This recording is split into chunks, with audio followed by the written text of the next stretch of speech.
What up, y'all? It's Coffee on a Vid. Back at it, man. And as Diddy's world continues to crumble around him, all the things transpiring since them lawsuits, and more recently, we saw the video drop that shocked the world, heads everyone's jaw to the floor, which just still blows my mind how that was covered up all them years. Must have been a lot of money exchanged for that.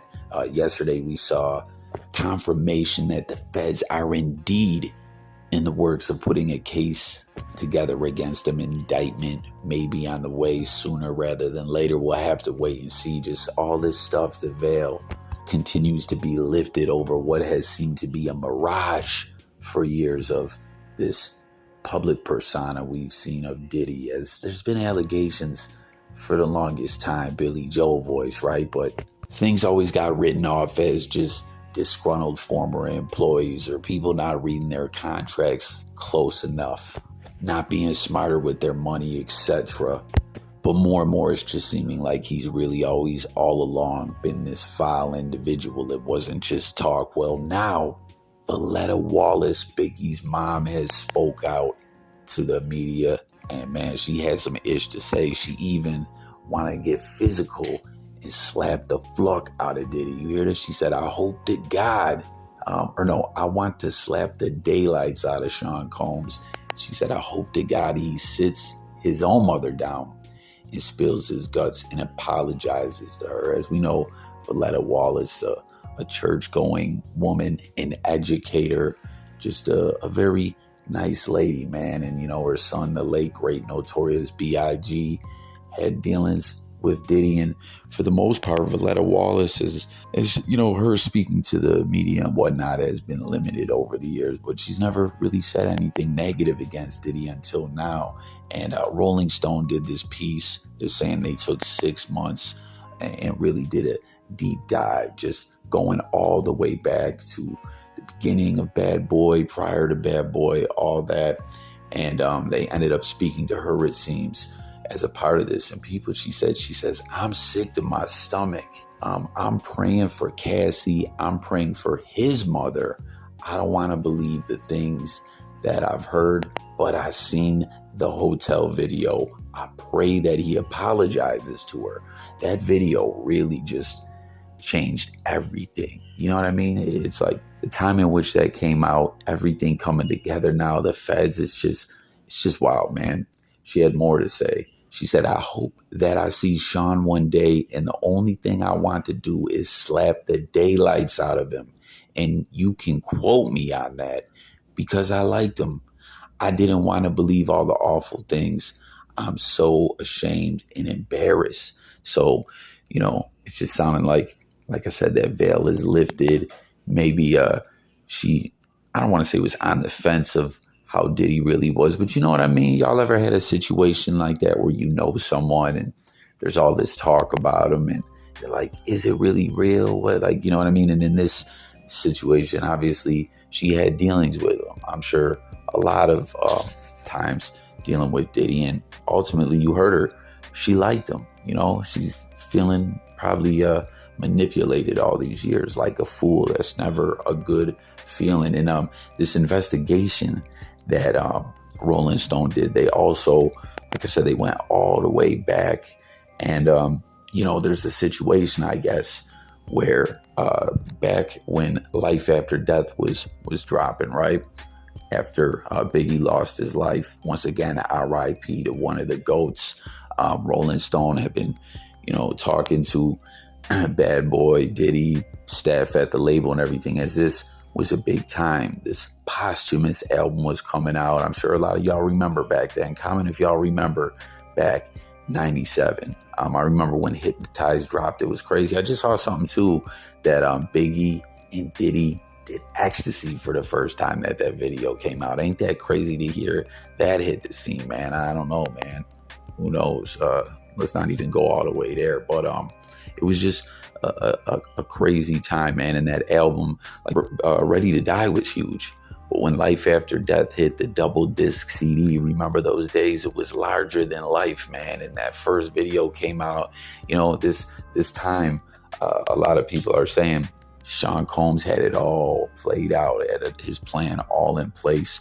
This is going to skyrocket Bad Boy into the atmosphere, into outer space with more success than they've even had already. And it's going to change the game and put this level on a whole nother level. And then you know what came after that, obviously, was No Way Out, which was P. Diddy and the Fam, but it was really P. Diddy's own solo album, really, at the end of the day, was the way it was put out. Kind of like, y'all remember when Jay-Z dropped that Rock La Familia?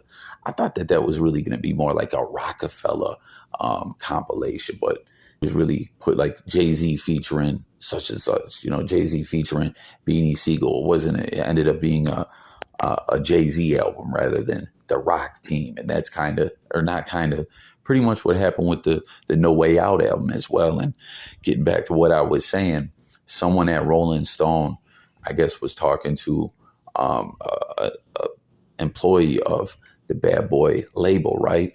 And when this is all going down, they're talking to all the magazines and whatnot, right? Getting everything in order, their issues, who's going to be on the cover. And they wanted to put Biggie on the cover. And they say that Diddy was tripping, like, nah, fuck that. No Way Out's coming.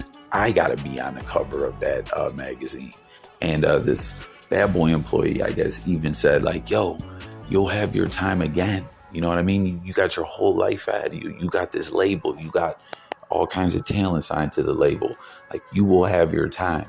Let's do it right. Let's put B.I. on here, man. You know what I mean? You're doing all these videos and everything, and in all these interviews, MTV specials, BET specials, talking about how close you are to Big. You love that, man. Let him continue to get his shine. He's not here no more. He lost his life. And Diddy was like, fuck that. I'm going on the cover. And I guess that is what indeed happened, man. It says their investigation into Diddy documented a pattern of alleged abuse dating back to Combs' time at Howard University in the late 80s. Early Bad Boy staffers, associates, and industry sources also recalled how Biggie viewed his label boss as a corny executive and was on the verge of leaving Bad Boy before his murder in 97. We saw some other stuff come out about that yesterday, that Puff didn't really want to let him go, and Big was trying to get up out of there, man. You know what I mean? Here's that part too about the magazine cover. He says, I was telling Sean, let's make it Biggie. You still have a chance for a cover in the future. And he said, he's like, nah, he's dead. I'm putting out my debut album. I need to be on the cover of Rolling Stone. And Voletta Wallace declined to comment on that anecdote. But you heard all the other stuff she said, man. She's seeing Diddy for who he really is, who he really was all along. And, he had her fooled. That's just crazy, man. Some people are very good manipulators, very good, slick individuals at fooling people, fooling people, bad people, smart people, dumb people. They got that way of just deceiving people. For, Biggie's mother, Voletta, to just come out and say this, man, this is really something. Feel me? Comment and let me know your thoughts about all this. And you heard that part too about how Big thought he was a corny executive. He just really wasn't feeling Diddy's style. We've seen the stories and stuff like that play out in the movies, the Notorious movies and such. And we saw what it was. Biggie was doing his thing in the street and other stuff like that. And he was rapping, mastering his craft as an MC. And Diddy saw the vision. He's like, I need you. Don't get me wrong. Like, Biggie needed Diddy to get on, right? But Diddy really needed Biggie to launch his label. Diddy's an artist, but he's not really an artist like that. You know what I mean? He needed Biggie more than Biggie needed him. Biggie could have got on another way. Someone else, I'm sure, at some point in time, if the Bad Boy deal didn't go down, would have signed Biggie or whatever. And peep what was going on recently as well with Camron going on and doing that viral interview, man. Killer Cam, that video, that interview was like crazy. It had everyone talking. It was viral for so many reasons. Killer Cam, like, It's a whole nother discussion. We got a video up about that. Make sure to go tap into that as well. But my point in bringing that up is the main clip that they played that they were trying to get Cam to elaborate on and go into speaking about Diddy was Cam asking Mace, yo, back as we know, Cam and Mace go way back. They were at odds for some years. Diss tracks dropped and everything over the years. Not just by Cam, Jim Jones, Dipset, getting at him as a collective and all that. But here we are all these years later. They squashed the issue. They're cool. They got a hit podcast. It's a lovely thing to see them coming back together like that and uniting and having the It Is What It Is show and talking sports. And they just had a lot of great content over there. R.I.P. O.J. Simpson. He did a few great segments with them. Like, I really fluck with that show. It's a dope thing to see as a fan of hip hop, of sports, and just seeing them come back together. Comment if y'all feel that way as well. But remember the clip, what was being said in that. Cam said, yo, Mace, back when you helped me get my deal, right? You didn't bring me to Bad Boy. You were signed to Bad Boy. You were tapped in with Diddy and all that. Why'd you bring me to Biggie? And, Mace let it be known. He didn't trust what would happen if Diddy got involved. Mace seen Diddy for what he was. You know what I'm saying? Took Cam to Biggie. Biggie took Cam to, I believe, right, Lance Rivera Entertainment, who earlier in this video we were talking about Jay-Z. That's the dude that Jay-Z allegedly stabbed. We know Nas ended up saying Hove didn't really do it. He just took the fall. What did he say on Ether? He stabbed Un and made you take the blame. Jay-Z's ish was being bootlegged, and I guess somehow he felt Lance Rivera had something to do with it. But point is, right, if my right-hand man, someone that I'm cool with, that I came up with, they were both trying to break into hip-hop or another game, they get signed, they get a situation, and they're like, yo, my man Coffee's nice, you got to get him on, right? But they're not telling who they're signed to. They're taking me somewhere else. They don't want to see me get done dirty, That says a lot about Mace doing that, in my opinion. Comment and let me know if y'all feel the same way. And I also feel like, was Junior Mafia's album not on Bad Boy as well? Didn't that come out on another label? Maybe I'm tripping. Comment and let me know if I'm wrong, I'm right. But the point is it seems no one around him really trusted him, and more he's just being exposed for just a foul dude. And to hear Voletta Wallace come out and say this, just, I don't know, that hits different. And I'm curious to see if Diddy will address this. We saw him speak out after, that hotel surveillance footage dropped. That was probably a PR move, I believe, right?